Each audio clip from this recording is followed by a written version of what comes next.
Hello everyone, welcome back to Parcham. मैंने आपके लिए एक सीरीज स्टार्ट की थी जिसमें मैं आपको सारे battle ancient, medieval and modern history में जो इंपॉर्टेंट बैटल्स हुए हैं या कोई इंपॉर्टेंट ट्रिटी या संधि साइन हुई है उस पर हम डिस्कस कर रहे थे। फर्स्ट पार्ट कवर हो चुका है जहां पर हमने बैटल ऑफ 10 किंग से कहानी शुरू की थी और पानीपत के बैटल तक की कहानी करी थी। फर्स्ट बैटल ऑफ पानीपत हमने देखा था और फर्स्ट बैटल ऑफ पानीपत ने इंडिया के इतिहास को बदल दिया क्योंकि इब्राहिम लोदी को डिफीट किया था बाबर ने और भारत में मुगल सल्तनत की शुरुआत की, दिल्ली सल्तनत का खत्म करके। तो दिल्ली सल्तनत खत्म हो चुकी थी 1526 में एंड मुगल सल्तनत की शुरुआत हो चुकी है, मतलब बाबर की एंट्री हो गई है। बाबर के बाद की कहानी कब तक की, ब्रिटिश ईस्ट इंडिया कंपनी तक की कहानी को आज हम डिस्कस करेंगे। ये क्लास नंबर 2 है, फिर हम क्लास नंबर 3 पे रिमेनिंग बैटल्स को कवर कर लेंगे। क्लियर है? अगर पहला वीडियो आपने नहीं देखा है तो प्लेलिस्ट में जाइएगा, वहां पर आपको पहला वीडियो मिल जाएगा जिससे आपको सारी बैटल्स जो एंशिएंट हिस्ट्री की हैं और मिडिवल इंडिया की हैं वो आपको सीखने को मिलेंगी। अगर आज के क्लास की पीडीएफ आपको लेनी है तो हमारे परचम के एप्लीकेशन पे आपको पीडीएफ मिल जाएगा, वहां से पीडीएफ ले सकते हैं। वीडियो पसंद आता है, हेल्पफुल लगता है तो अपने फ्रेंड्स के साथ शेयर करना नहीं भूलेंगे। ठीक है, तो स्टार्ट करते हैं। आज हम कुछ और इंटरेस्टिंग बैटल से, कौन कौन सी बैटल लड़ी गई है मिडिवल इंडिया में, मतलब मध्यकालीन भारत में। ओके, तो ये क्लास नंबर 2 है। अभी तक की जो कहानी हो चुकी है वो है कि पानीपत की लड़ाई हो गई है। बैटल ऑफ पानीपत 1526 में हुआ है बाबर और इब्राहिम लोदी के बीच में, मतलब दिल्ली सल्तनत के साथ युद्ध हो रहा है और दिल्ली सल्तनत का जो लास्ट सुल्तान या किंग है वो इब्राहिम लोदी है। इब्राहिम लोदी को डिफीट करते हैं बाबर, दिल्ली सल्तनत को खत्म करके शुरुआत होती है मुगल सल्तनत की।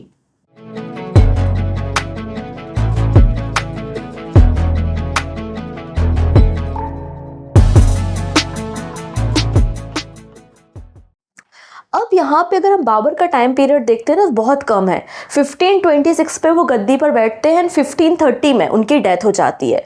मतलब 1526 से 1530 की जो कहानी है वो बाबर की है। बहुत कम समय तक वो बादशाह बन के रहे हैं, राजा बन के रहे हैं। लेकिन इन 4 सालों में ही उन्होंने 4 बैटल्स लड़ी हैं, 4 लड़ाइयाँ लड़ी हैं। उन चारों बैटल्स को आप ट्रिक के जरिए याद कर सकते हैं। आप लोग ने एक बहुत ही अच्छी मूवी देखी होगी आमिर खान की, पीके, और पीके आपने लास्ट में एक सीन देखा होगा कि पीके वापस जो है वो अपने वर्ल्ड में चला जाता है, अपनी दुनिया में चला जाता है। तो पीके चला गया, ठीक है, पीके चला गया। ये आपकी ट्रिक है, इससे आप याद रख सकते हैं बाबर की चारों बैटल्स को।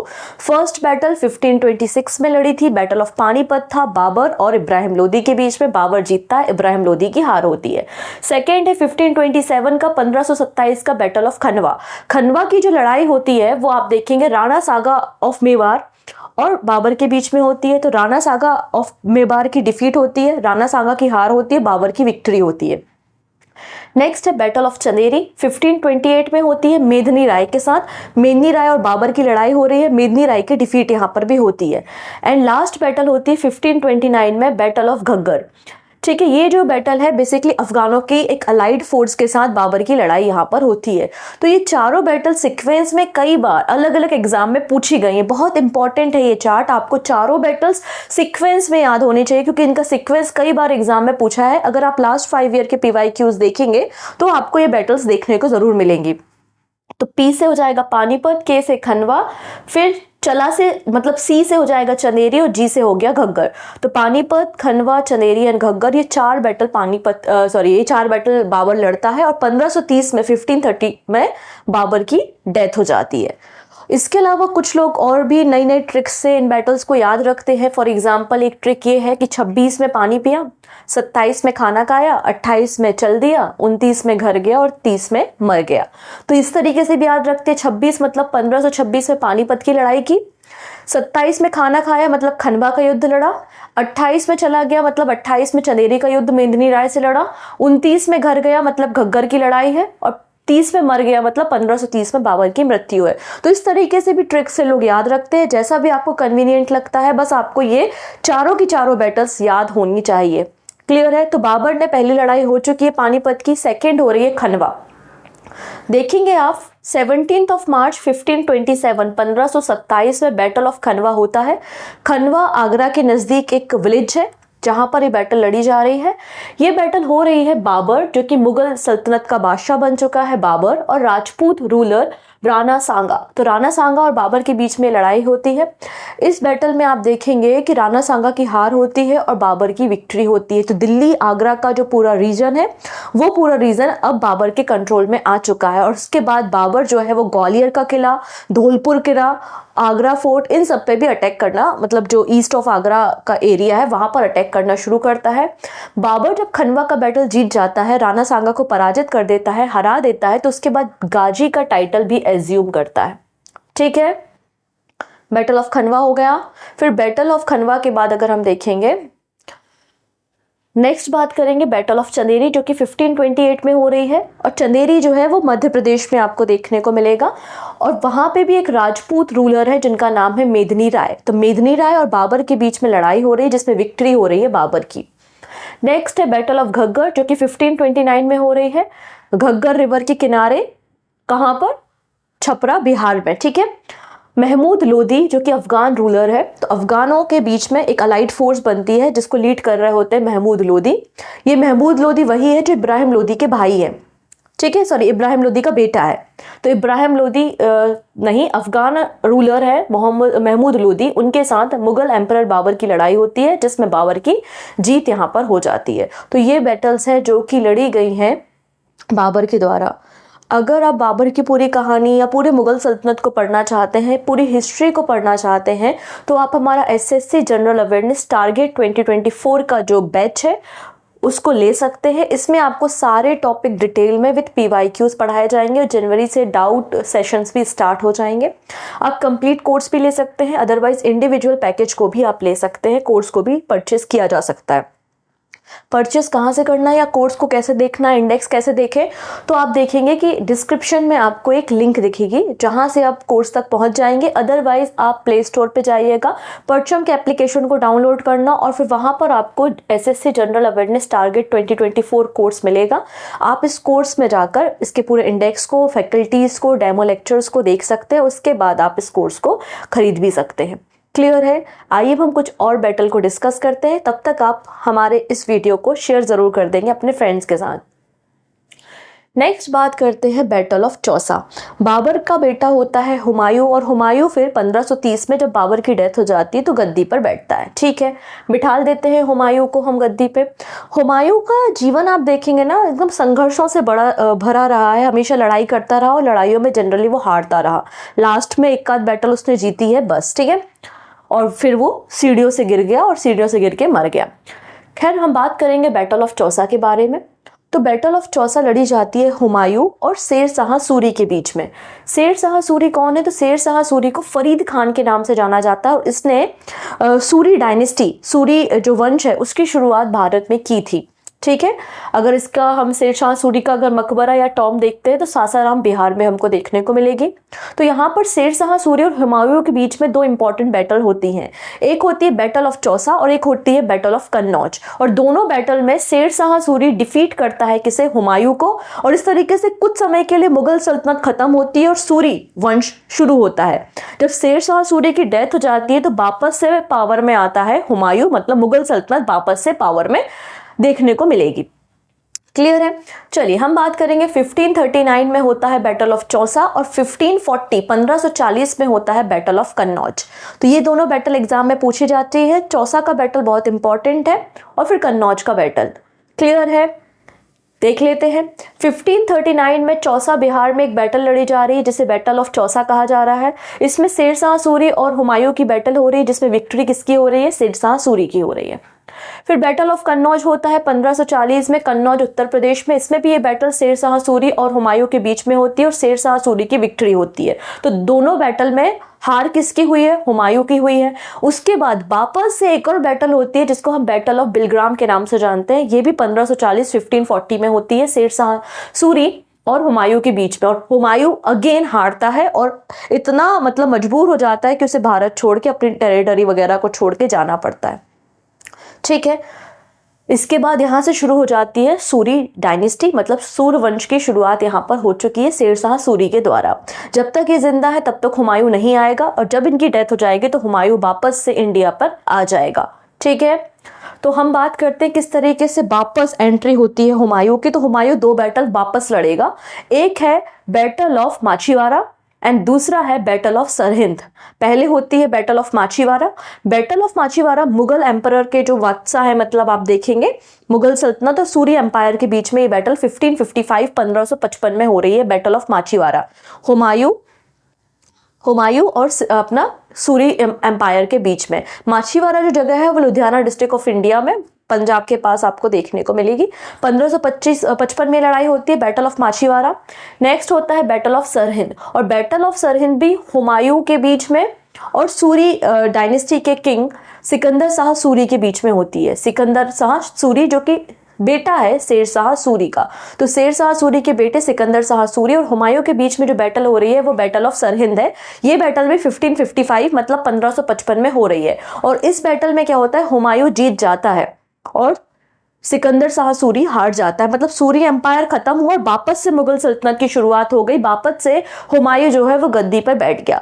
हालांकि 1555 में वो गद्दी पर बैठता है, लेकिन 1556 में एक साल बाद ही 1556 में वो सीढ़ियों से गिर जाता है, अपनी लाइब्रेरी की दीन पनाह लाइब्रेरी की सीढ़ियों से गिरता है और हुमायूं मर जाता है। और हुमायूं के बाद उनका बेटा अकबर गद्दी पे बैठेगा। तो हुमायूं और बाबर की हमने बैटल देखी, कौन कौन सी थी। बाबर ने लड़ा पानीपत का बैटल, खनवा, चंदेरी का बैटल और घग्गर का बैटल। वहीं अगर हम बात करें हुमायूं की, तो हुमायूं ने कौन कौन से बैटल्स लड़े, तो battle of Kannauj, battle of Chausa, battle of Sirhind and battle of Machhiwara. तो 4 बैटल उसकी थी, 4 उसकी हुमायूं की थी, लेकिन बाबर चारों बैटल को जीता था, लेकिन हुमायूं 2 बैटल को हारा है, 2 बैटल को जीता है। डन इतनी चीजें। चलिए अब आती है एंट्री अकबर की। जब हुमायूं की डेथ होती है ना, तो अकबर केवल 13 साल के होते हैं, मतलब बच्चे होते हैं, और उनको संरक्षण देने का काम कर रहे होते हैं बैरम खां। ठीक है। तो सेकेंड बैटल ऑफ पानीपत, भले ही उस समय अकबर था, 13 साल का था, अगला बादशाह उसको ही बनना था, लेकिन इस बैटल में वो पार्टिसिपेट नहीं करता क्योंकि वो 13 साल का है, छोटा बच्चा है। सिंपल सी बात है। तो सेकेंड बैटल ऑफ पानीपत अगर हम देखेंगे तो ये होती है सम्राट हेमचंद्र विक्रमादित्य, जिनको हम हेमू के नाम से जानते हैं, और हम कह सकते हैं कि ये नॉर्थ इंडिया में दिल्ली के हिंदू किंग थे। और अकबर की जो आर्मी है उनके बीच में 1556 1556 में ये बैटल लड़ी जाती है। तो पहली बैटल पानीपत की 1526 मतलब 1526 में हुई है, and second battle of Panipat 1556 में हो रही है, हेमू और अकबर की आर्मी के बीच में। हेमू एंड अकबर की आर्मी के बीच में। और अकबर की आर्मी का जो जनरल है वो है खान जमान वन एंड बैरम खान। ठीक है। तो यहाँ पर अकबर की आर्मी की विक्ट्री होती है और हेमू की हार होती है। उसके बाद यहाँ पर राजाभिषेक कर दिया जाता है, गद्दी पे बिठा दिया जाता है अकबर को 1556 में। तो 1556 में अकबर गद्दी पे बैठ जाता है और मुगल सल्तनत का बादशाह बन जाता है। तो अभी तक हमने 2 बैटल देख ली हैं, टोटल 3 बैटल होती है पानीपत की। ठीक है। अभी एक और हम पढ़ेंगे 1761 में। तो 2 बैटल हो चुकी हैं। पहली बैटल जो है वो बाबर और इब्राहिम लोदी के बीच में हुई है, सेकेंड अकबर और हेमू के बीच में हुई है। पहली बैटल 1526 में, दूसरी 1556 में। डन। चलिए नेक्स्ट बात करते हैं बैटल ऑफ तालीकोटा। जब यहाँ पर अगर आप देखेंगे, जब नॉर्थ इंडिया में मुगल सल्तनत है, मुगल सल्तनत फ्लरिश हो रही है, उसी समय साउथ इंडिया में देखेंगे तो विजयनगर एम्पायर आपको देखने को मिलेगा। तो अब थोड़ा सा हम साउथ इंडिया की तरफ भी जाते हैं। तो साउथ इंडिया में आप देखेंगे ये जो पूरा एरिया है ये विजयनगर एम्पायर का एरिया है। ये क्या है आपका, विजयनगर। विजयनगर से बाउंड्री शेयर करता है कौन, दक्कन के सुल्तान, या दक्कन की जो सल्तनत है वो बाउंड्री शेयर कर रही है। इस सल्तनत में आपको कई सारे मेजर किंगडम्स देखने को मिलते हैं, जैसे कि अहमदनगर, बीजापुर, गोलकुंडा, बिदर। ये अलग इंडिविजुअल किंगडम्स है जो यहाँ पे रूल कर रहे हैं, और ये सब एक अलाइड, एक मैत्री कर लेते हैं, एक संगठन बना लेते हैं, या फिर एक अलाइड ग्रुप बना लेते हैं दक्कन सल्तनत में। तो इनकी और इनकी मतलब विजयनगर एम्पायर और ये जो सारे अलाइड ग्रुप है इनकी एक बैटल हो रही है। ठीक है। जिसे हम बैटल ऑफ तालीकोटा कहते हैं, जो कि 1565 1565 में होती है। क्वेश्चन कई बार एग्जाम में पूछा गया है कि विजयनगर सल्तनत का खात्मा या विजयनगर सल्तनत की एंडिंग किस बैटल के बाद होती है, तो आंसर हो जाता है तालीकोटा का बैटल। तो बैटल ऑफ तालीकोटा जो कि आपके दक्कन सल्तनत और विजयनगर किंगडम के बीच में हो रहा है, 26 जनवरी 1565 का ये समय है। इस तालीकोटा के बैटल में विजयनगर एम्पायर की हार होती है, और उसके बाद विजयनगर एम्पायर जो है वो फॉल हो जाता है, डिक्लाइन हो जाता है। क्लियर है। अच्छा, इस समय अगर हम बात करें बैटल ऑफ तालीकोटा के समय, जो रूलर थे विजयनगर एम्पायर के वो थे सदाशिवराया। हालांकि ये पपेट की तरह काम कर रहे थे, एक्चुअल जो पावर थी वो उनके मिनिस्टर राम राया के हाथों में थी। ठीक है, तो विजयनगर एम्पायर है एक तरफ, और दूसरी तरफ जो है वो एक आपको ग्रैंड आर्मी देखने को मिलेगी, जिसमें Adil Shah of Bijapur, Nizam Shah of Ahmednagar, Qutb Shah of Golconda and Barid Shahi of Bidar. तो ये सारे जो लोग हैं ना, इनके किंगडम की आर्मी आपको देखने को मिलेगी। और यहाँ पर होती है बैटल ऑफ तालीकोटा, जिसमें साउथ इंडिया का एक मेजर किंगडम विजयनगर किंगडम वो डिक्लाइन हो जाता है, खत्म हो जाता है। एंड विजयनगर एम्पायर के जो छोटे छोटे अलाई थे, जैसे कि अगर बात करें kingdom of Mysore, Nayakas of Vellore, Nayakas of Keladi in Shimoga, ये सब अपने आप को इंडिपेंडेंट डिक्लेयर कर देते हैं फ्रॉम विजयनगर। तो ये बैटल ऑफ तालीकोटा कई बार एग्जाम में बनता है कि विजयनगर एम्पायर या साउथ इंडिया का सबसे बड़ा एम्पायर विजयनगर एम्पायर कैसे डिक्लाइन हुआ, किस बैटल के कारण हुआ। तो बैटल ऑफ तालीकोटा 1565 में हुई थी। ठीक है, चलिए वापस पहुंचते हैं नॉर्थ इंडिया, और अकबर की एक और बैटल हम देखेंगे which is battle of Haldi Ghati.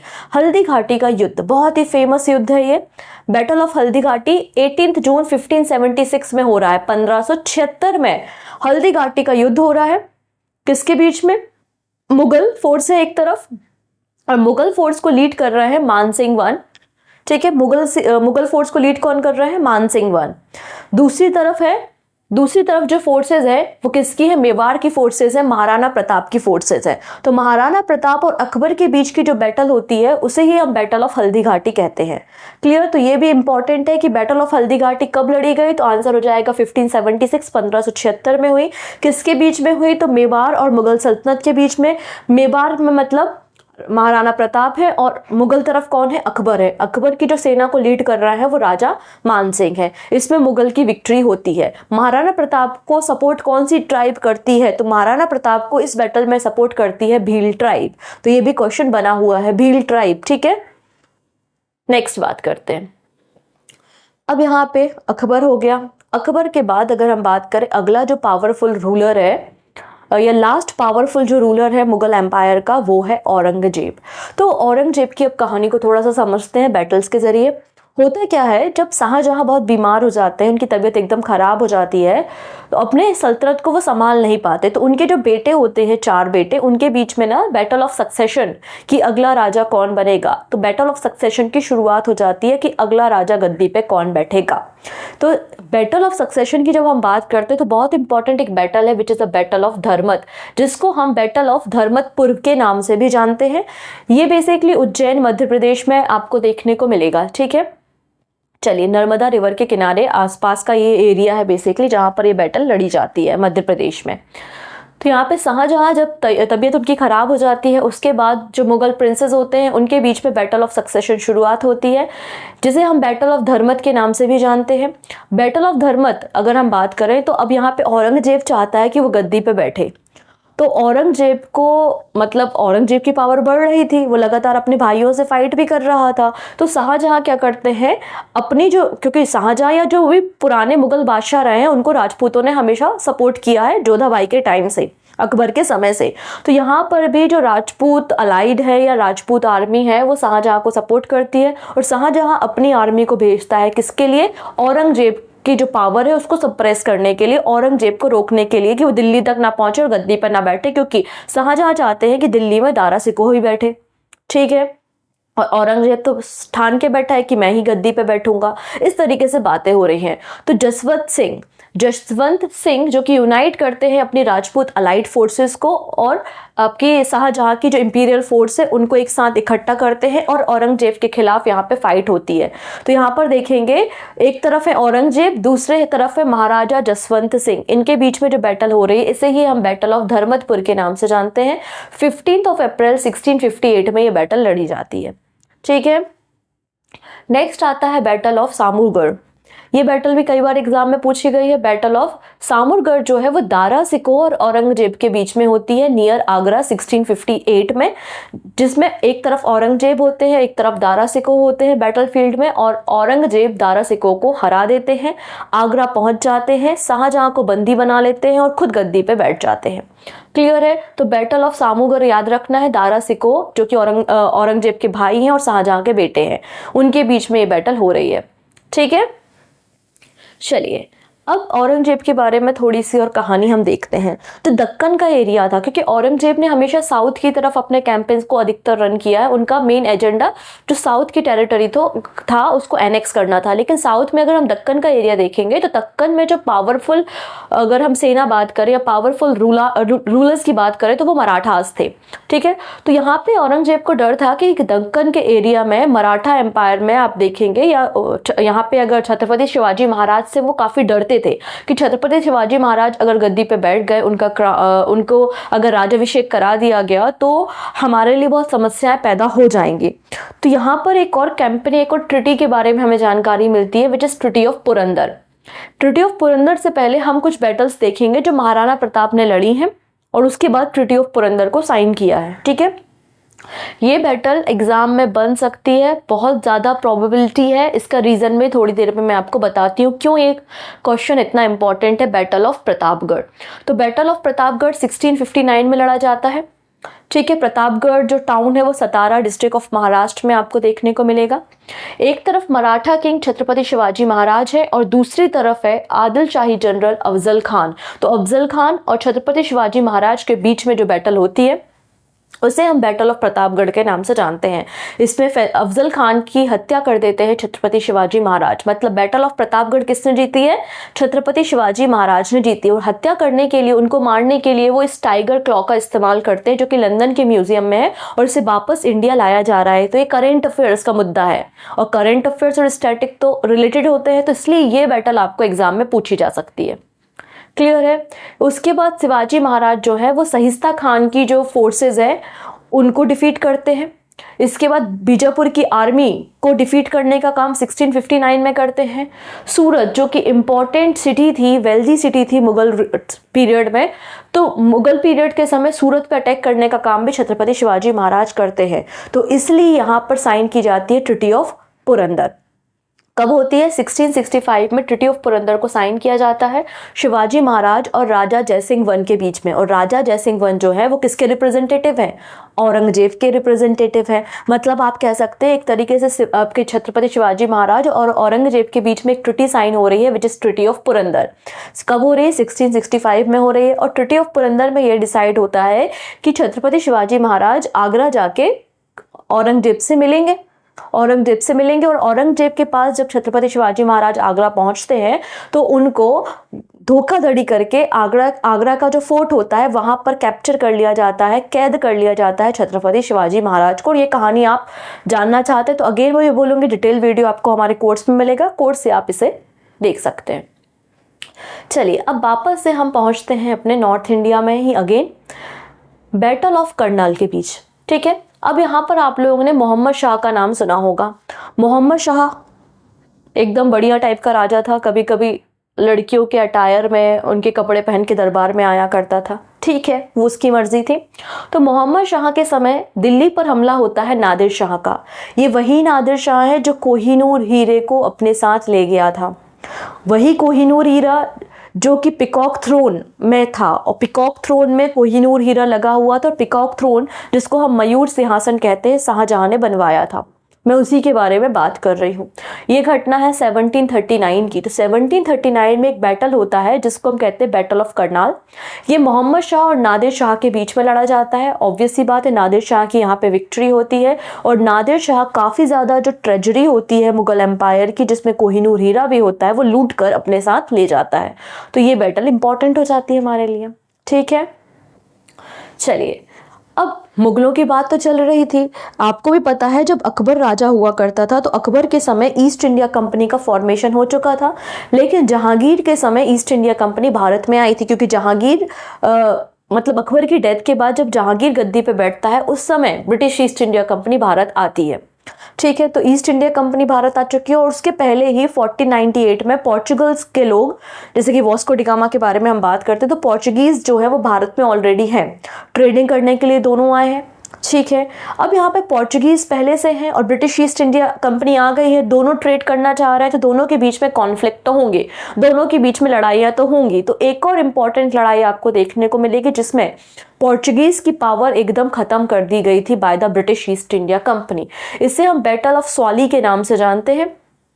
एक नेवल बैटल थी ये, जो कि British East India company and Portuguese जो ईस्ट इंडिया कंपनी थी या पोर्चुगीज जो कंपनी है उनके बीच में लड़ाई हो रही है 1612 में, ठीक है ना। सूरत सिटी के पास स्वाली विलेज में ये बैटल हो रही है 1612 में, 1612 में पोर्चुगीज एंड ब्रिटिशर्स के बीच में। ब्रिटिशर्स की विक्ट्री होती है, पोर्चुगीज की हार होती है, और पोर्चुगीज जो पावर है वो सिमट कर रह जाती है और अगेन पावरफुल कौन हो जाते हैं, ब्रिटिशर्स हो जाते हैं, ठीक है। चलिए नेक्स्ट बात करते हैं। जैसे कि मैंने कहा कि पहले पोर्चुगीज आए, फिर ब्रिटिशर्स आए, डच, डेनिस, और फिर लास्ट पे फ्रांसीसीज भी भारत आते हैं। तो एक और यूरोपियन कंपनी भारत में आती है जो कि होती है फ्रांस ईस्ट इंडिया कंपनी। ये लोग भी भारत आ गए और भारत में आकर ट्रेड करने लगे, व्यापार करने लगे। सब लोग अपनी टेरिटरी में व्यापार कर रहे थे, कोई दिक्कत नहीं थी, समस्या नहीं थी। लेकिन ब्रिटिशर्स और फ्रांसीसीज का एक और एजेंडा था कि ये लोग भारत में अगर बात करें तो रूल करना चाहते थे, अपना पॉलिटिकल इन्फ्लुएंस भी चाहते थे। तो इन लोगों ने राजाओं के मैटर में इंटरफेरेंस करना शुरू कर दिया। इसके अलावा यूरोप में अगर आप देखेंगे तो यूरोप में ऑलरेडी ब्रिटेन फोर्स और फ्रांसीसी फोर्स आपस में बैटल कर रही थी, जिसको हम बैटल ऑफ सक्सेशन भी बोल सकते हैं या ऑस्ट्रिया का वॉर कह सकते हैं। तो ऑलरेडी वहां पर यूरोप में ब्रिटिशर्स और फ्रांसीसीज लड़ रहे थे। तो वो लोग जब भी वहां यूरोप में लड़ते थे ना, तो ये लोग इंडिया में लड़ना शुरू कर देते थे। मतलब यूरोप में कहीं लड़ाई हो रही है अगर ब्रिटिशर्स और फ्रांसीसीज के बीच में, तो इंडिया में भी ब्रिटिशर्स और फ्रांसीसीज आपस में लड़ना शुरू कर देते थे। तो British East India company and फ्रांसीसीज कंपनी के बीच में जो बैटल्स हो रही हैं उन्हें हम कार्नेटिक वॉर के नाम से जानते हैं, क्योंकि जो कार्नेटिक या कर्नाटका का वाला जो एरिया है वहां पर ये बैटल्स हो रही हैं, इसलिए इन्हें इस नाम से जाना जाता है। क्यों? क्योंकि आप समझ ही चुके हैं, दोनों ही अपने पावर को सेटअप करना चाहती थी, पॉलिटिकल पावर को सेटअप करना चाहती थी इंडिया में। ये इसका मेन रीजन है। तो 3 बैटल्स होती हैं, जिनमें से 2 बैटल्स के रीजन जो है वो यूरोप है। केवल और केवल एक ही बैटल है जिसका रीजन इंडिया में आपको मिलेगा, जिसकी वजह से ये बैटल हो रही है। क्लियर है? तो इतनी चीजें हमें क्लियर हो गई कि Carnatic war basically British East India company और फ्रेंच ईस्ट इंडिया कंपनी के बीच में हुई है। 1746 से 1763 के बीच का ये पीरियड माना जाता है, ठीक है। First war, second and third war, total 3 battles हुई हैं, ठीक है। फर्स्ट कर्नाटिक वॉर का जो कंक्लूजन है तो वो है ट्रीटी ऑफ एक्स-ला-चापेल। ये क्वेश्चन पूछा जाता है कि पहला कर्नाटका वॉर का कंक्लूजन क्या है या कौन सी ट्रीटी साइन की गई थी, तो आंसर हो जाएगा treaty of Aix-la-Chapelle. Second Karnataka war का जो कंक्लूजन है वो है ट्रीटी ऑफ पुडुचेरी या Pondicherry. And third Karnataka war का जो कंक्लूजन है वो है ट्रीटी ऑफ पेरिस। जैसा कि मैंने कहा ये 3 बैटल्स है, जिनमें से 2 बैटल्स के रीजन जो है वो यूरोप में है। यूरोप में जब ब्रिटिशर्स और फ्रांसीसीज लड़ रहे हैं तो वो इंडिया में भी लड़ना शुरू कर रहे हैं। तो फर्स्ट बैटल और थर्ड बैटल का जो रीजन है वो कहाँ है? यूरोप में है। इसलिए आप यहाँ जो ट्रीटी साइन हो रही है वो भी यूरोप में होंगी, इसलिए ट्रीटी ऑफ एक्स-ला-चापेल और ट्रीटी ऑफ पेरिस यूरोप में साइन हुई है। केवल और केवल सेकेंड जो बैटल है उसका रीजन आपको इंडिया देखने को मिलेगा, इसलिए ये ट्रीटी इंडिया में ही साइन हो रही है, जिसको हमने ट्रीटी ऑफ पौंडीचेरी कहा है। बात समझ में आई? अब इनके बैटल्स के हम रीजंस को भी थोड़ा समझते हैं। फर्स्ट बैटल आप देखेंगे 1744 से 1748 के बीच में लड़ी गई है, ठीक है। फर्स्ट बैटल का रीजन क्या था? ऑस्ट्रियन वॉर ऑफ सक्सेशन, कि ऑस्ट्रिया पे किसका अधिकार होगा। वहां पे यूरोप में ब्रिटिशर्स फोर्स और फ्रांसीसीज फोर्स आपस में लड़ाई कर रही हैं। तो उसका रिजल्ट ये हुआ कि फ्रांस और ब्रिटिश ईस्ट इंडिया कंपनी ने भारत में भी लड़ाई करना शुरू कर दी 1746 में, ठीक है। इसके लिए क्या किया, उस समय जो फ्रांसीसीज गवर्नर थे वो थे ड्यूप्ले। फ्रांसीसी गवर्नर कौन है? ड्यूप्ले है। और ड्यूप्ले ने क्या किया, जो पौंडीचेरी के गवर्नर थे, फ्रेंच गवर्नर, उस समय ड्यूप्ले थे, ठीक है। ड्यूप्ले पौंडीचेरी के फ्रेंच गवर्नर थे और उन्होंने संदेश भेजा किसे? मॉरिशियस के गवर्नर को कि अपनी नेवल फोर्सेस लेकर आओ और नेवल फोर्सेस लेकर आप मद्रास को कैप्चर कर लो। और मद्रास अगर हम बात करें तो उस तरीके से एक तरीके से ब्रिटिश इन्फ्लुएंस में था, ठीक है। तो मद्रास को कैप्चर करने का काम ड्यूप्ले ने किया। ड्यूप्ले जो कि फ्रांसीसीज गवर्नर है पुडुचेरी या पौंडीचेरी में 1746 में। इससे जो नवाब थे, कर्नाटक के नवाब, उनका नाम है अनवरुद्दीन। उनको ये बात पसंद नहीं आई कि किस तरीके से पौंडीचेरी या फिर जो फ्रांसीसीज गवर्नर है उन्होंने अटैक करके हमारे मद्रास को सीज कर लिया, कैप्चर कर लिया। तो नवाब जो थे वो नाराज हो गए और इन्होंने अपनी फोर्सेस को भेजा ड्यूप्ले से लड़ने के लिए। तो ड्यूप्ले से लड़ने के लिए इन्होंने अपनी फोर्सेस को भेजा। ये जो लड़ाई हो रही है अब फ्रांस की जो आर्मी है या फ्रांस ईस्ट इंडिया कंपनी की जो आर्मी है और दूसरी तरफ जो है अनवरुद्दीन की सेना है जिसको सपोर्ट मिल रहा है ब्रिटिशर्स का, तो ये बैटल लड़ी जा रही है कहाँ पे, सेंट थॉमे में। तो इसे बैटल ऑफ सेंट थॉमे भी कहा जाता है। Bank of the river RDR, river RDR के किनारे ये बैटल लड़ी जा रही है जिसमें अनवरुद्दीन की जो आर्मी है वो डिफीट होती है और फ्रांस की जो आर्मी है वो सक्सीड हो जाती है। बट होता क्या है कि 1748 में जो वॉर चल रहा था ऑस्ट्रिया में, ऑस्ट्रियन सक्सेशन वॉर जो है वो एंड हो जाता है, खत्म हो जाता है। तो वो लोग वहां पे लड़ना बंद करते हैं ना, तो ये लोग यहाँ पे लड़ना बंद कर देते हैं। ठीक है, चलो लड़ाई बंद हो गई है। अब रिजल्ट क्या था, तो फर्स्ट कर्नाटका वॉर में जो रिजल्ट निकला वो है ट्रीटी ऑफ एक्स-ला-चापेल। ठीक है, इसमें क्या फैसला लिया गया, तो जैसा कि मैंने कहा कि जो ड्यूप्ले था फ्रांसीसी गवर्नर था, उसने मद्रास की टेरिटरी को कैप्चर कर लिया। तो बोला गया कि आप मद्रास वापस ब्रिटिशर्स को लौटा दो, मद्रास आप वापस ब्रिटिशर्स को लौटा दो, बदले में जो लुइसबर्ग है नॉर्थ अमेरिका का हम आपको दे देते हैं। तो लुइसबर्ग नॉर्थ अमेरिका का फ्रांसीसीज के पास चला गया और मद्रास वापस से ब्रिटिशर्स के पास चला गया। ये ट्रीटी साइन हुई थी 1748 में, जो कि रिजल्ट है फर्स्ट कार्नाटिक वॉर का, जिसे हम ट्रीटी ऑफ एक्स-ला-चापेल के नाम से जानते हैं। बात समझ में आ गई? ठीक है, तो फर्स्ट कर्नाटका वॉर का रीजन देश के बाहर है, यूरोप में है, तो ट्रीटी भी जो साइन हो रही है वो यूरोप में साइन हो रही है। चलिए अब बात कर लेते हैं हम यहाँ पर सेकेंड बैटल के बारे में। ठीक है, बैटल ऑफ आरडीआर भी बोला जाता है, बैटल ऑफ सेंट थॉमे भी बोला जाता है इसे। ठीक है, और यहाँ पे जो ट्रीटी साइन हो रही है वो एक्स-ला-चापेल की हो रही है। मद्रास ब्रिटिशर्स को दे दिया, फ्रांसीसीज को लुइसबर्ग दे दिया, मैटर खत्म, डन। नेक्स्ट है सेकेंड कार्नाटिक वॉर, जो कि 1748 से 1754 के बीच में लड़ी गई है। जैसा कि आपको पता है कि औरंगजेब जो था वो लास्ट पावरफुल रूलर था मुगल सल्तनत का, और औरंगजेब की डेथ के बाद जो इनके आपके सामंत थे या इनके जो गवर्नर थे वो इंडिपेंडेंट होना शुरू हो गए। मतलब इंडिपेंडेंट किंगडम अब आपको ज़्यादा देखने को मिलेंगे, कोई सेंट्रलाइज पावर अब भारत पर रह नहीं गई है। ठीक है, तो इस समय आपको दो एरिया दिखेंगे, एक है हैदराबाद और दूसरा है आपका कर्नाटक रीजन। तो हैदराबाद के निज़ाम हुआ करते थे और कर्नाटक में नवाब हुआ करते थे। तो इस एरिया में आपको नवाब मिलेंगे, यहाँ पर आपको मिलेंगे निज़ाम। ठीक है, तो हैदराबाद में निज़ाम, अगला निज़ाम कौन होगा, और कर्नाटका में अगला नवाब कौन होगा। तो यहाँ पर अगेन एक बैटल शुरू हो रही है, बैटल ऑफ सक्सेशन ही है कि अगला नवाब या अगला निज़ाम कौन बनेगा। तो इसमें फ्रांसीसीज और ब्रिटिशर्स का कोई लेना देना नहीं था, ये तो इन दोनों की आपस का घर का मामला था। हैदराबाद में अगला निज़ाम कौन है, तो भाई आपस में लड़ो, डिसाइड करो। वैसे ही कर्नाटका के एरिया में अगला नवाब कौन होगा, आपस की लड़ाई थी, लेकिन इसमें जबरदस्ती ब्रिटिशर्स और फ्रांसीसीज फोर्सेस शामिल हो गई, इसलिए इसे नाम दिया जाता है सेकेंड कार्नाटिक वॉर। क्लियर है इतनी चीज़ें?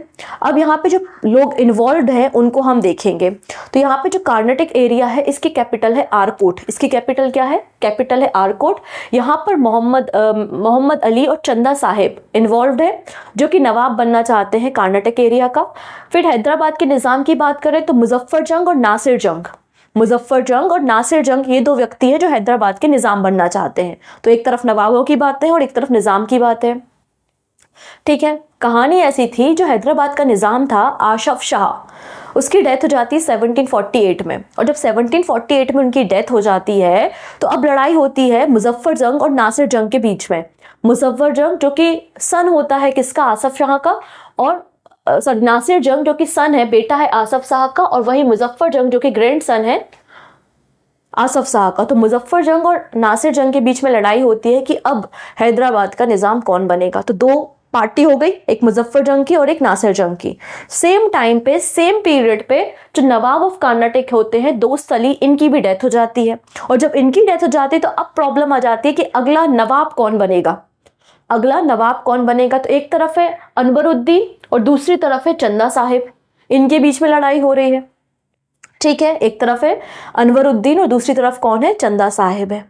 डन। तो आपको दोनों तरफ दो दो फोर्सेस है, दो दो लोग दिख रहे हैं। तो मुजफ्फर जंग और चंदा साहिब, मतलब हैदराबाद के निज़ाम के लिए मुजफ्फर जंग और नवाब के लिए चंदा साहिब को सपोर्ट कर रही है फ्रेंच ईस्ट इंडिया कंपनी। ठीक है, वहीं अगर हम बात करें नासिर जंग और मोहम्मद अली, या फिर आप कह सकते हैं अनवरुद्दीन, क्योंकि अनवरुद्दीन की डेथ हो जाएगी अभी कुछ देर बाद, हम डिस्कस करेंगे। और अनवरुद्दीन की बाद रेस में आ जाते हैं मोहम्मद अली। तो इनको सपोर्ट कर रही है ब्रिटिश ईस्ट इंडिया कंपनी। मतलब इनके घर का मामला था, चंदा साहिब और अनवरुद्दीन के घर का मामला था, मुजफ्फर जंग और नासिर जंग के घर का मामला था, लेकिन एक घर का मामला विदेशों में पहुंच गया। एक को सपोर्ट कर रही है फ्रेंच ईस्ट इंडिया कंपनी और एक को सपोर्ट कर रही है ब्रिटिश ईस्ट इंडिया कंपनी, इसलिए इसको नाम दिया गया है सेकेंड कार्नेटिक वॉर। क्लियर है इतनी चीजें? डन। चलिए, अब यहाँ पर एक बैटल होता है which is a battle of Ambur. ठीक है, तो ये इस बैटल को भी आप ध्यान रखना चाहें तो रख सकते हैं, बैटल ऑफ आम्बूर। 1749 में ये बैटल होता है। अनवरुद्दीन और चंदा साहिब के बीच में बैटल होता है। अनवरुद्दीन की डेथ हो जाती है और चंदा साहिब की विक्ट्री होती है, और फिर अनवरुद्दीन की जगह अब उनका बेटा मोहम्मद अली जो है वो कहेगा नहीं, पापा को तो आपने मार दिया, अब गद्दी पे मैं बैठूंगा। इसलिए एक तरफ अब चंदा साहिब हो गए हैं और एक तरफ मोहम्मद अली। चंदा साहिब को सपोर्ट कर रही है फ्रेंच ईस्ट इंडिया कंपनी और मोहम्मद अली को सपोर्ट कर रही है ब्रिटिश ईस्ट इंडिया कंपनी। ठीक है, और जब अनवरुद्दीन को मार दिया जाता है तो चंदा साहिब खुद को नवाब ऑफ कर्नाटका डिक्लेयर कर देते। तो चंदा साहिब ने नवाब अपने आप को डिक्लेयर कर दिया है। क्लियर है? सिमिलर अगर हम बात करते हैं हैदराबाद के निज़ाम के बारे में, एक तरफ नासिर जंग है, दूसरी तरफ मुजफ्फर जंग है। तो फ्रेंच ईस्ट इंडिया कंपनी अगर आप देखेंगे, अगेन इस मैप को जाओ, French east India company Muzaffar जंग को सपोर्ट कर रही है, मुजफ्फर जंग को सपोर्ट कर रही है और जितवा देती है। नासिर जंग को मार दिया जाता है, तो हैदराबाद का निज़ाम कौन बन जाता है? मुजफ्फर जंग बन जाता है। तो दोनों तरफ एक तरीके से विक्ट्री किसकी हुई है? फ्रांस ईस्ट इंडिया कंपनी की हुई है ना, क्योंकि चंदा साहिब को जिता के कर्नाटक का नवाब बना दिया, यहाँ पे मुजफ्फर जंग को जिता के नवाब निज़ाम बना दिया हैदराबाद का। तो दोनों तरफ से फ्रेंच ईस्ट इंडिया कंपनी की विक्ट्री होती है। लेकिन उसी समय रॉबर्ट क्लाइव को बुलाया जाता है by the British East India company और रॉबर्ट क्लाइव आते हैं। रॉबर्ट क्लाइव जब आते हैं तो जो कर्नाटक एरिया की जो कैपिटल होती है आरकोट, उस आरकोट में अटैक कर देते हैं और चंदा साहिब जो कि कर्नाटक की नवाब बन के बैठी है, उनको बैठे हुए हैं चंदा साहिब, उनको गद्दी से हटा देते हैं। चंदा साहिब को गद्दी से हटा दिया और मोहम्मद अली को गद्दी पे बिठा दिया। किसने? रॉबर्ट क्लाइव ने, मतलब ब्रिटिश ईस्ट इंडिया कंपनी ने। इसलिए रॉबर्ट क्लाइव को एक टाइटल दिया गया, हीरो ऑफ आरकोट। क्लियर है? Hero of Arcot. बात समझ में आई? तो आपने देखा कि निज़ाम कौन बन गया है? मुजफ्फर जंग with the help of French east India company. और कर्नाटक का नवाब कौन बन गया है? आंसर हो जाएगा Muhammad Ali with the help of Robert Clive, जिनको कहा है हीरो ऑफ आरकोट। लेकिन अब यहाँ पे फ्रेंच ईस्ट इंडिया कंपनी जो बैठी हुई है फ्रांस में, वो नाराज़ हो गई कि भाई तुम ये क्या कर रहे हो, तुमको हमने व्यापार करने भेजा है, तुम तो पॉलिटिकल एक्टिविटी में इन्वॉल्व हो गए, लोगों के घर के मामले सुलझाने लगे। तो ड्यूप्ले को वापस बुला लिया और ड्यूप्ले की जगह अगला जो फ्रांसीसी गवर्नर आया वो है गोदियू। ठीक है, अगला फ्रांसीसी गवर्नर आपको देखने को मिलेगा। इसका रिजल्ट क्या होता है? इसका रिजल्ट ये होता है कि ट्रीटी ऑफ पौंडीचेरी साइन होती है 1754 में। ट्रीटी ऑफ पौंडीचेरी साइन होती है 1754 में और इस ट्रीटी में कहा जाता है कि चाहे वो फ्रेंच ईस्ट इंडिया कंपनी हो या ब्रिटिश ईस्ट इंडिया कंपनी हो, किसी भी प्रिंसली स्टेट में किसी भी राजा महाराजाओं के इंटरनल जो अफेयर्स होते हैं उसमें इंटरफेयर नहीं करना है। इंटरनल मामला है उनका, वो सुलझा लेंगे। ये बात यहाँ पर आपको देखने को मिलेगी। ठीक है, नेक्स्ट आते हैं थर्ड कार्नाटिक वॉर, जो कि 1756 से 1763 के बीच में होता है। 1756 से 1763 के बीच में ये बैटल लड़ा जाता है। अगेन ये जो बैटल है वो यूरोप में उन लोगों ने 7 ईयर वॉर शुरू हुआ है ना, 7 ईयर का वॉर यूरोप में शुरू हुआ, तो ये लोग यहाँ पर भी लड़ने लगे अगेन। ठीक है, अब उस समय फ्रांसीसी जो गवर्नर है वो है काउंट डे लाली। ठीक है, फ्रांसीसी गवर्नर कौन है? काउंट डे लाली है, जिन्होंने सेंट डेविड फोर्ट को कैप्चर कर लिया है। क्लियर रहती चीजें? नेक्स्ट बात करते हैं, again French east India company Madras को अटैक करती है, मद्रास को कैप्चर करने की कोशिश करती है और मद्रास अगेन जो टेरिटरी है वो किसकी है? एक तरीके से ब्रिटिश ईस्ट इंडिया कंपनी की है। ठीक है, तो जब मद्रास को अटैक करती है फ्रेंच ईस्ट इंडिया कंपनी तो ब्रिटिशर्स भी कैप्चर कर लेते हैं हैदराबाद को, क्योंकि हैदराबाद का निज़ाम तो किसने बनाया है? फ्रेंच लोगों ने बनाया है। मतलब इनडायरेक्टली तरीके से जो हैदराबाद का एरिया है उस पर फ्रांसीसीज का कंट्रोल है। तो फ्रांस कैप्चर करता है मद्रास को और ब्रिटिशर्स कैप्चर करते हैं हैदराबाद को। ये बात यहाँ हो जाती है। ठीक है, अब यहाँ पर एक और बैटल होती है जो कि लीड करते हैं sir Eyre Coote. Sir Eyre Coote British general है। सर आयरकूट कौन है? सर आयरकूट यहाँ पर देखेंगे ब्रिटिश जनरल है और इन्होंने फ्रांसीसी जो गवर्नर है उनको डिफीट किया है बैटल ऑफ वॉन्डिवॉश में। तो बैटल ऑफ वॉन्डिवॉश जो है वो 1760 में होती है, 1760 में। ये बहुत इंपॉर्टेंट बैटल है, क्वेश्चन एग्जाम में बनता है कि बताइए कि कौन सी ऐसी बैटल थी जिसने ब्रिटिश ईस्ट इंडिया कंपनी को बहुत पावरफुल कर दिया था और फ्रांसीसी कंपनी की जो पावर थी वो खत्म कर दी थी। तो आंसर हो जाएगा बैटल ऑफ वॉन्डिवॉश। बैटल ऑफ वॉन्डिवॉश जो है वो 1760 में हो रही थी ब्रिटिश ईस्ट इंडिया कंपनी और फ्रांसीसी ईस्ट इंडिया कंपनी की तरफ से। तो फ्रांसीसी कंपनी की तरफ से जो गवर्नर था वो काउंट डे लाली और बुशी थे, और यहाँ पे जो ब्रिटिश ईस्ट इंडिया कंपनी का गवर्नर है वो सर आयर कूट है। इसके बाद क्या होता है, 1761 में काउंट डे लाली जो है वो सरेंडर कर देते हैं और पौंडीचेरी भी जो है बचा हुआ एरिया वो भी ब्रिटिशर्स के पास चला जाता है। अब रिजल्ट क्या होगा, तो रिजल्ट ये होता है एक ट्रिटी साइन होती है which is treaty of Paris.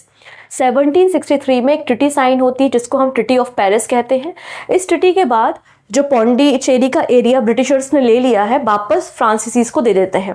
Pondicherry, Karaikal, चंद्रगांव और माहे, ये जो एरिया है वो वापस से फ्रांसीसीज को दे देते हैं और कहते हैं आप व्यापार करो, सिर्फ आपको ट्रेडिंग करनी है, आप फोर्टिफिकेशन नहीं करोगे, किलाबंदी नहीं करोगे, सेना नहीं रखोगे। ठीक है, तो फ्रांसीसीज के पास तो कोई अब है ही नहीं ना कि क्या काउंटर करें। तो फ्रांसीसीज बोलते हैं ठीक है, हम केवल ट्रेड करेंगे, हम कोई सेना नहीं रखेंगे, हम ना ही फोर्टिफिकेशन करेंगे। तो इस तरीके से फ्रांसीसीज जो है वो अपनी पावर को लॉस कर देते हैं और ब्रिटिशर्स वापस से पावरफुल हो जाते हैं। क्लियर है?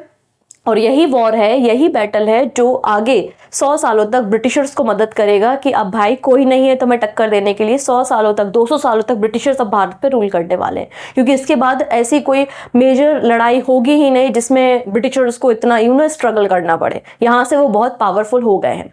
तो इस तरीके से ये कार्नाटिक वॉर लड़ी गई। एक बार हम रिवीजन कर लेते हैं। तो फर्स्ट रीजन क्या था, ऑस्ट्रिया वॉर ऑफ सक्सेशन था।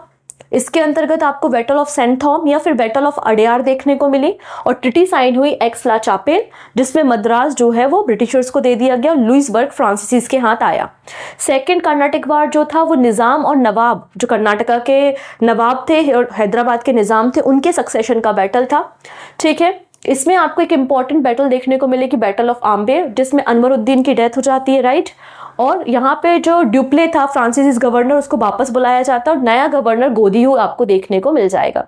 ठीक है, ट्रिटी ऑफ पौंडीचेरी साइन हो गई। ओके, थर्ड कार्नाटिक वॉर जो है वो 7 ईयर वॉर जो है यूरोप में शुरू हुआ था। उसके परिणाम स्वरूप भारत में इन लोगों ने लड़ना शुरू किया। इसमें आपको ट्रिटी ऑफ पेरिस साइन की गई थी और फ्रांसीसीज जो गवर्नर थे वो बैटल ऑफ वॉन्डिवॉश में हार गए थे और पावरफुल कौन हो गए थे, ब्रिटिशर्स हो गए थे। तो इस तरीके से ये पूरी बैटल्स लड़ी गई हैं। तीनों बैटल को मैंने कंक्लूड कर दिया है। आई थिंक आपको ये समझ में आया होगा। क्लियर है? अब हम आगे बात करने वाले हैं बैटल ऑफ मैसूर, मतलब एंग्लो मैसूर वॉर के बारे में, Anglo Sikh war, Anglo Maratha war, ये बातें अभी बची हैं। तो नेक्स्ट वीडियो में हम इन सबको भी डिस्कस कर लेंगे। इसके बाद हमारी ये जो सीरीज है ना इंपॉर्टेंट बैटल्स, ये खत्म हो जाएगी। तो 2 वीडियो हो गए हैं, थर्ड वीडियो बहुत जल्दी आपके लिए लेकर आएंगे। तब तक अपना ध्यान रखेंगे। Take care and bye bye.